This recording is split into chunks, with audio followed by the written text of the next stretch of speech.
सरकारी नौकरी के लिए पत्नी ने पति की हत्या करवा दी। महिला ने भाई के साथ मर्डर का प्लान बनाया था। हत्या के लिए 5 लाख रुपए की सुपारी भी दी थी। पति की हत्या के बाद महिला प्रेमी के साथ रहना चाहती थी।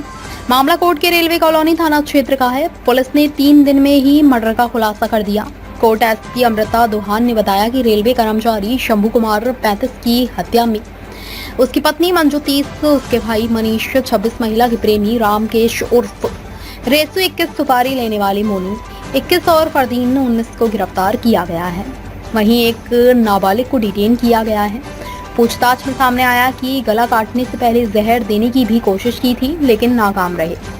कोर्ट एसपी ने शनिवार सुबह 11:30 बजे मामले का खुलासा किया। एसपी ने बताया, सरकारी क्वार्टर में शंभू कुमार रहता था।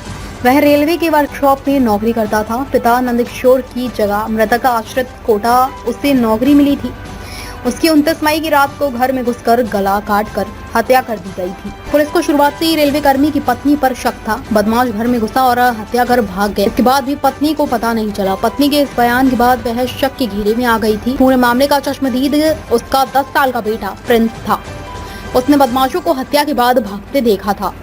30 मई को सुबह हमें सूचना मिली थी थाना रेलवे कॉलोनी में कि जो न्यू रेलवे कॉलोनी है वहाँ पे रेलवे क्वार्टर्स में एक शंभूलाल भील नामक जो वहाँ पर वर्कशॉप में काम करता था, उसकी गला गोद के हत्या कर दी गई है। इस पर तुरंत SHO railway colony Pankaj ji IPS probationer और एसएचओ भीमगंज मंडी additional SP headquarter Sanjay ji और मैं तुरंत पहुंचे। हमने एफएसएल टीम मौके पर एमओबी और डॉग स्क्वाड को भी बुलाया। चूँकि ये बिल्कुल अज्ञात घटना थी, लेकिन घटनास्थल का बारीकी निरीक्षण करके आसूचना संकलन कर और तकनीकी माध्यमों से हमने 48 घंटे के भीतर सभी जो 5 आरोपी गिरफ्तार कर और एक जो विधि से संघर्षरत बालक था उसको निरुद्धगी कर इस पूरे प्रकरण का खुलासा किया है।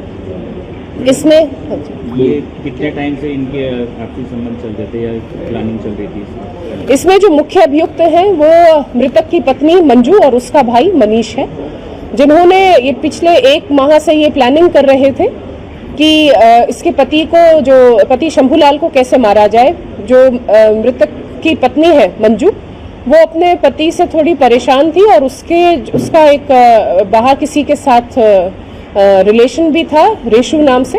वो इंदरगढ़ का, उसने इंदरगढ़ मंडी से पहले कुछ दिनों पहले सल्फास की गोली भी मंगवाई कि उसको जहर देकर मारा जा सके, किंतु वो सफल नहीं हुई। फिर जो मनीष है, मनीष ने डीसीएम के जो लड़के हैं मोनू से संपर्क किया। मोनू और फरदीन का पहले भी आपराधिक रिकॉर्ड है और उसके बाद एक और जो नाबालिग बालक, इन 3 से संपर्क करके उनको सुपारी दी अपने जीजा को मारने के लिए।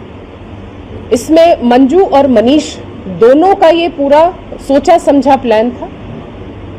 ये 29 30 तारीख की रात को 2-2:30 बजे घर पर पहुंचते हैं तीनों जिनको सुपारी दी थी और मंजू गेट खोलती है।